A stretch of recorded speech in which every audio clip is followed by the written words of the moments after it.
नमस्कार साथियों। मैं हूं शिवेंद्र प्रकाश द्विवेदी और आप देख रहे हैं वार्ता नई पीढ़ी के लिए। हमारे साथ इस वार्ता में प्रस्तुत हैं इस देश के प्रतिष्ठित स्तंभकार आर विक्रम सिंह जी। आइए बातचीत शुरू करते हैं। सारे दर्शकों को नमस्कार जी। सर, अभी हाल ही में नई संसद भवन का उद्घाटन हुआ, हम्म। तो इस संदर्भ में आप क्या कहना चाहेंगे? किस तरह से इसको देखते हैं इस नई संसद भवन को? ये बहुत समय से ब्रिटिश काल से चला रहा था ये।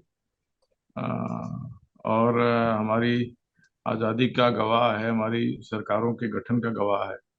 और जो कुछ हमारे प्रारंभिक प्रधानमंत्रियों ने जो निर्णय लिए और जो हमारे जो सांसद लोग थे, वो उसमें काफ़ी कुछ कार्रवाइयाँ हुई, काफ़ी कुछ दायित्वों का निर्वहन हुआ और डेमोक्रेसी ने एक शेप लिया, एक आकार लिया। तो ऐतिहासिक दृष्टिकोण से वो एक महत्वपूर्ण भवन है और उसको सुरक्षित उसी तरीके से रखा गया है। लेकिन समय के साथ हर चीज बदल जाती है, परिवर्तन नियम है जीवन का। तो उसी तरीके से बिल्डिंग पुरानी हो रही थी, जर्जर होने की दशा में थी। एक आध छोटे मोटे हादसे कई बार हुए भी थे, पंखा उंखा गिरने टाइप की कोई इस प्रकार की घटनाएं। तो अब ये हुआ कि भाई अब समय बदल रहा है, जमाना बदल रहा है, तो संसद को एक नए स्वरूप में आना चाहिए। ये विचार पहले का था, फिर बीच में कुछ विरोध वगैरह हुआ, तो मोदी जी ने प्रारंभ किया इस कार्य को और ये कार्य पूर्ण होकर के एक नए कलेवर के साथ, नई डिजाइन के साथ ये भवन है और भवन में कार्रवाइयाँ प्रारंभ भी हो गई हैं। तो अब देखा जाए अच्छा ही है और इस प्रकार के परिवर्तन चेंज होते रहने चाहिए। और जब भी नई व्यवस्था आती है, नई चीज आती हैं और अ, हमारा सिस्टम, हमारी व्यवस्था बदलती है, तो अब उसको नए स्वरूप में ढालना होता है।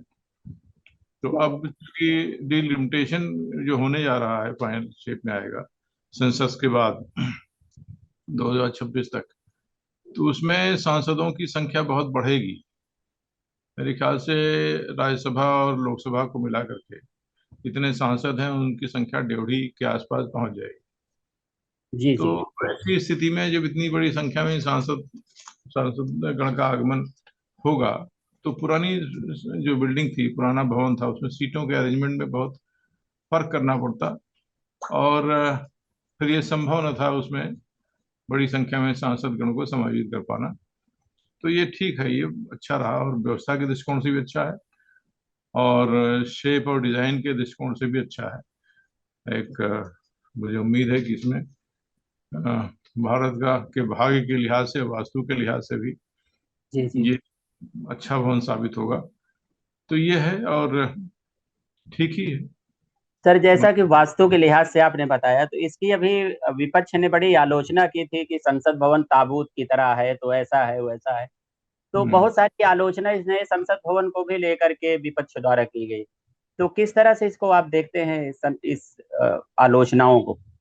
ताबूत वाले जो हैं उनको ताबूत की तरह दिखा होगा, जो इनको ताबूत से प्रेम है या ईसाई मानसिकता के लोग हैं, उनको ताबूत की तरह दिखा होगा।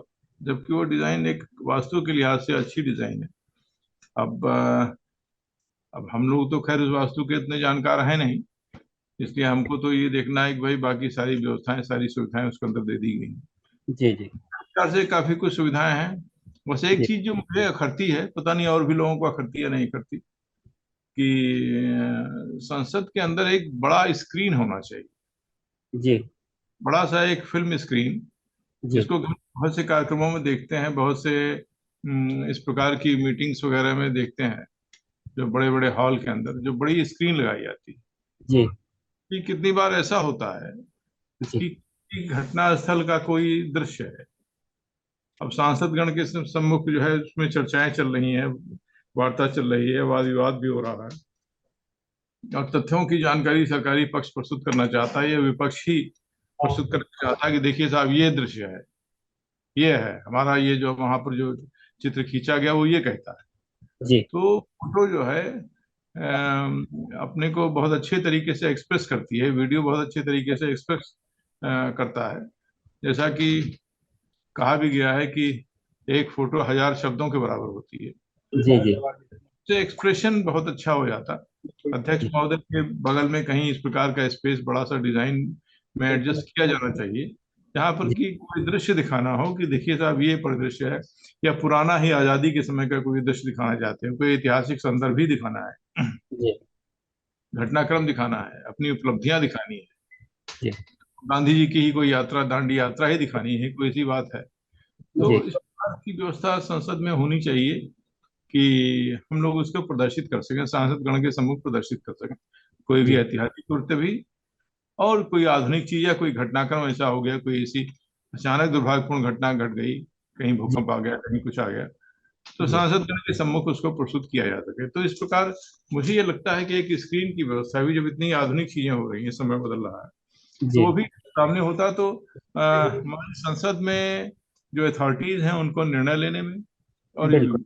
पक्ष है उसको अपना पक्ष प्रस्तुत करने में, अपनी बात प्रस्तुत करने में बड़ी सरलता होती। जी जी जी। और दूसरी इससे जुड़ी हुई एक बात है कि नई संसद भवन में पहले ही दिन महिला आरक्षण बिल पेश हुआ, पास हुआ। खास हम्म, करके पहले ही दिन संसद भवन में महिला आरक्षण बिल पास हुआ, और वो महिला आरक्षण बिल पिछले कई वर्षों से हम्म, लंबित था। और हम्म। इस पर एक नए तरीके की बातचीत शुरू हुई है कि जो है पहली बार नारी शक्ति का इस तरीके से सम्मान किया गया है। तो इस पर क्या आपकी प्रतिक्रिया है, क्या कहना चाहेंगे? और ये बिल, महिला आरक्षण बिल हमारे देश के लिए या राष्ट्र के लिए कितना आवश्यक क्यों है? आरक्षण तो एक आदर्श राज्य के दृष्टिकोण से, अगर सरकारें या हमारी लोकतांत्रिक व्यवस्थाएं उचित रूप से अपना कार्य करती, तो हमें किसी के भी आरक्षण की आवश्यकता न होती। हम्म, आरक्षण इसलिए देना पड़ रहा है या आ रहा है क्योंकि हमारी व्यवस्थाएं जो अपेक्षाएं हैं उसके अनुरूप नहीं चल पा रही। हम्म, आपने बात कही कि गरीबों के उत्थान के लिए, गरीबों के उत्थान के लिए आपने कहा कि भाई हमें आरक्षण देना है। गरीबों के उत्थान के लिए आपको आरक्षण की आवश्यकता नहीं थी। हम्म, आपको जाति विशेष, जिसमें कि छुआछूत के उन्मूलन के लिहाज से या रोजगार देने के लिहाज से आपको आरक्षण की आवश्यकता नहीं थी। हम्म, अगर समाज में इस प्रकार की भावना आ जाती कि नहीं ठीक है, हम लोग अपने जो गरीब समाज के लोग हैं इनको साथ लेकर के चलेंगे, इनको रोजगार देंगे, इनको एम्प्लॉयमेंट देंगे। अमेरिका में आप देखेंगे कि वहां पर भी ये ब्लैक्स, जिन्होंने बहुत प्रताड़ना झेली है, अफ्रीकन जो है, अफ्रीकन निग्रोज जिन्हें हम कहते हैं, ये कहते थे, तो वो आबादी के 12% है। और इनके साथ अगर हम जोड़ लेंगे कि वहाँ पे जो हिस्पैनिक्स हैं और लैटिन अमेरिका के गरीब लोग जो वहाँ पे रहते हैं, उनको अगर जोड़ लेंगे तो ये संख्या करीब 20% के आसपास पहुंच जाती है। तो उन्होंने क्या किया? उन्होंने कोई आरक्षण तो नहीं दिया अपने 20% इस आबादी के लिहाज से, जो गरीब आबादी थी। उन्होंने एक एफर्मेटिव एक्शन का प्रोग्राम चलाया। एफर्मेटिव एक्शन कि हम लोग एक सकारात्मक कार्यक्रम चलाएंगे और इन्हें रोजगार देंगे। तो ये एक एफर्ट हो गया, एक मूवमेंट हो गया। यहाँ तक कि जनरल मोटर्स वगैरह जैसी कंपनियों ने 40%, 45% तक ब्लैक्स को बुला करके काम दिया अपने यहाँ, अपनी फैक्ट्रियों में। तो एक आंदोलन चल चल गया। इसमें कोई सरकार की भूमिका नहीं थी। सरकार का ये था कि हाँ भाई ऐसा होना चाहिए। कोई कानून नहीं बना। अफर्मेटिव एक्शन अमेरिका में कानून नहीं है, एक मॉरल ड्यूटी है कि आप इस तरीके से अपने गरीब तबके के लोगों को, ब्लैक्स को एम्प्लॉयमेंट देंगे, रोजगार देंगे। तो आज की तारीख में आप ये देख रहे हैं कि इसके कारण ही वो एक होता ही है कि आरक्षण के कारण एक इंफीरियरिटी कॉम्प्लेक्स डेवलप होने लगता है अपने ही लोगों में, करे ही तो आरक्षण से आए वो। जी तो उसका परिणाम ये होता है कि समाज में उनका एक, कहा जाए कि एक अलग सेगमेंट के तरीके से उनकी पहचान होने लगती है कि बाकी लोग उनको एक दूसरे हे दृष्टि से देखने लगते हैं। आज आप देख रहे हैं कि ओबामा अमेरिका के राष्ट्रपति बने, उसी ब्लैक कम्युनिटी से आने वाले ओबामा राष्ट्रपति बने, जिसको कि 1955 से पहले वोटिंग राइट्स ही नहीं थी, वोट देने का अधिकार नहीं। तो अब आरक्षण ठीक है, अपने यहाँ दे दिया गया, वो अच्छा है, क्योंकि हमारे यहाँ जनता में या लीडरशिप में वो मेच्योरिटी नहीं थी, ना उनमें इतना कॉन्फिडेंस था कि हम लोग इस तरीके से इन चीजों को अपने दम पर, अपनी क्षमताओं पे, अपनी लीडरशिप की क्षमताओं के आधार पर ऐसा कर सकते हैं। तो परिणाम ये हुआ कि हम आरक्षण की बैसाखी के सहारे चले गए, और आरक्षण की बैसाखी ने वो हमारा हाल किया है कि हर एक आदमी आरक्षण मांगता घूम रहा। अभी मराठा आंदोलन शुरू होने जा रहा है, सुप्रीम कोर्ट ने मना कर दिया 50% से ऊपर आरक्षण नहीं होगा, लेकिन नहीं, आरक्षण चाहिए। अब सरकार जो मन सो करे, संशोधन लाइए, सुप्रीम कोर्ट के उस आदेश को वायलेट करते हुए, उसको बाईपास करते हुए आप चलिए, हमको दीजिए आरक्षण। अरे आप कौन से गरीब आदमी हैं भाई, आप तो समाज के सबसे समर्थ तबके हैं। महाराष्ट्र में अगर सबसे सशक्त समाज है तो मराठा समाज, लेकिन आपको भी चाहिए कि सत्ता को आप नियंत्रित करने की हैसियत अभी में। मराठों की भी स्थिति रही, जाटों का देखिए, उधर पटेलों का देखिए, तो ये सब चीजें तो सही कह रहे हैं सर। तमिलनाडु में आरक्षण की स्थिति यह है कि 50% से क्रॉस करके वो 67% पर है। हम्म। सुप्रीम कोर्ट का आदेश है 50% से ऊपर नहीं होगा, हम्म। लेकिन आरक्षण वहां पर 67% है। उन्होंने उसको एक अलग क्लॉज में रख दिया गया है सुप्रीम कोर्ट, जिसमें कि सुप्रीम कोर्ट से इम्यूनिटी होती है, लीगल एक्शन से इम्यूनिटी होती है, इसलिए उसको सुप्रीम कोर्ट में भी चैलेंज नहीं किया जा सकता फिलहाल जैसी स्थिति है।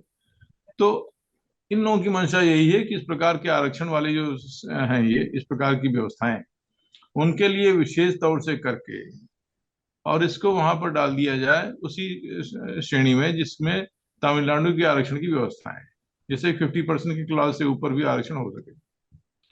और आरक्षण जॉब में, सरकारी नौकरियों में आरक्षण, सरकारी नौकरियां घटती जा रही हैं, प्राइवेट सेक्टर बढ़ता जा रहा है, और सरकारी नौकरियों में इस आरक्षण का कितना नेगेटिव असर पड़ रहा है कि समाज की टूट, समाज का जो है विभाजन, वो एक मानसिकता होती चली जा रही है। उसी लाइट में अब हम लोग देखिए देखें इसको कि ये महिलाओं का आरक्षण आ गया। ठीक है, जब समाज में बाकी और लोग कुछ नहीं कर पा रहे हैं, व्यवस्थाएं नहीं चल पा रही, तो ये हुआ कि चलिए महिला रिप्रेजेंटेशन के लिहाज से समाज में जो जागरूकता अब तक आ जानी चाहिए थी 76 वर्षों में, वो नहीं आई। और ये महसूस किया गया कि महिलाओं को जो, उनको जो शेयर मिलना चाहिए था, वो हम लोग नहीं दे सके।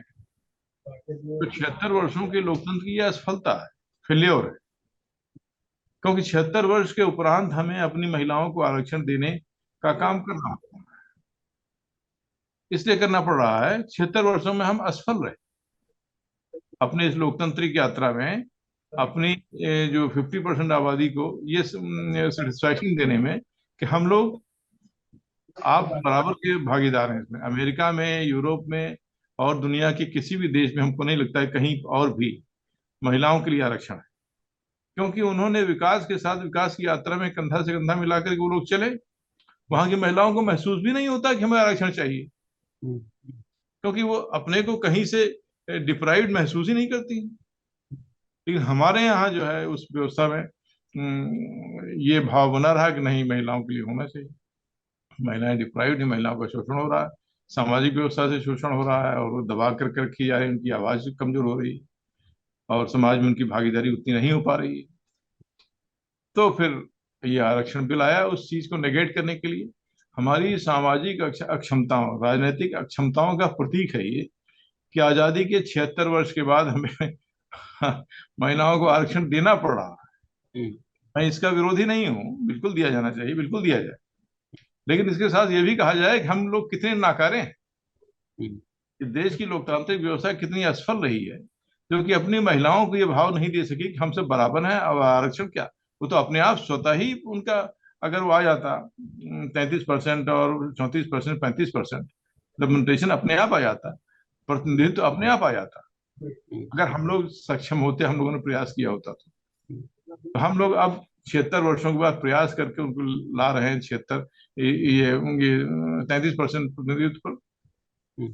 अच्छा, जो यहाँ पे दबंग जातियों की पार्टियां हैं, परिवारवादी दल है, वो भले मजबूरी में इसके साथ आए या वोटिंग का बहिष्कार करें, जो भी करें, उनको बड़ा कष्ट हो रहा होगा कि दबंग जातियां, दबंग ये जो परिवारवादी है, वो कहाँ से महिलाएं अब निकालें अपने परिवार में। लड़का और बिटिया और दामाद तो ठीक है, जो डायरेक्ट है हमारे डिसेंडेंट्स, अब लड़कियां फिर बहुएं आएंगी, और भी बड़ा परिवार खोजना पड़ेगा कि भाई उनको भी टिकट दीजिए, उनको भी लड़ाइए, महिलाओं को निकालिए, तैयार कीजिए। तो इस तरीके से उनके सामने बड़ा संकट है, माफियाओं के सामने बड़ा संकट आ गया। जब उनको अपनी औरतों को निकाला है, अब तक तो खुद बाहुबली बने घूम रहे थे, अब उन्हें क्या कहा जाएगा महिलाओं को। तो भाई महिलाएं तो आपकी तरह अपराधी है नहीं भाई, ठीक है आपकी पत्नी है इसलिए इसलिए है वो, लेकिन वो अपराधी तो है नहीं उस तरीके से। इन्होंने गोली चलाई है, ना उन्होंने बंदूक चलाई है, ना उन्होंने कत्ल किया है, ना वो स्मगलिंग करती हैं। वो तो आपके कर्म हैं, और उन सब के दम पर आप जो है हमारी जनप्रतिनिधि भी बन गए आप, अपनी माफियागिरी के दम पर। तो उनके सामने भी बड़ा संकट है कि भाई, या तो वो खुद तो जेल में आते जाते रहें और पत्नी संसद में बैठी रहें। ये एक उनका वाया मीडिया होगा, भाई ठीक है चलिए, यही सही। यही एक रास्ता वो लोग हमारे माफिया निकालेंगे कि भाई हम हम तो जेल की यात्रा करते रहेंगे, सजा काटते रहेंगे, अब पत्नी जो है हमारी संसद में लोकतंत्र को मजबूत करती रहेंगी। महत्वपूर्ण सवाल यह है जो 33% का ये आरक्षण हुआ है, हाँ। इससे महिलाएं कितना आगे बढ़ पाएंगी, कितना क्या अंदेशा है, कहाँ तक अपने आप को वो आगे बढ़ा सकेंगे? नहीं, इसका सकारात्मक असर पड़ेगा, बहुत पड़ेगा, ऐसा नहीं है इसका, क्योंकि जहां पे हमको पहुंचना चाहिए था वहां हमको खींच करके कोई पहुंचा रहा है। मोदी जी खींच करके कंधे पे लाद करके लेकर के आ रहे हैं कि यहाँ चलिए आगे, चलो आगे। कोई तुम्हें साथ नहीं दे रहा, कोई तुम्हें बढ़ने नहीं दे रहा है। समाज में जितने हमने नेता चुने सब अपने हित को देखने वाले थे, महिलाओं के हित को देखने वाला कोई नहीं था। तो चलिए आगे चलो, तो खींच करके तो वो ले आएंगे। तो कुछ दिन तक तो जैसे आपने देखा ना कि प्रधान लोग, जब उनको मजबूरी हो गई कि पत्नियों को चुनाव लड़ाना पड़ेगा, तो किसी भी बैठक मीटिंग में वो अपना पत्नी घूंघट काट करके अंदर बैठी रहती हैं मीटिंग वीटिंग में, वो अपना स्कूटर मोटरसाइकिल पर उधर पान की दुकान में बैठा खड़ा पान खाता रहता है कि भाई ले जाना है वापस फिर। और लेके भी आया है, और उसके बीच में जरूरत पड़ी तो गाइड भी करना है कि भाई ये बोलना है। भाई उनको तो ज्यादा पता है नहीं पत्नी को। कई बार तो कई कार्यक्रमों में मैंने देखा है कि वो साथ साथ बैठते हैं, उनको गाइड करते रहते हैं।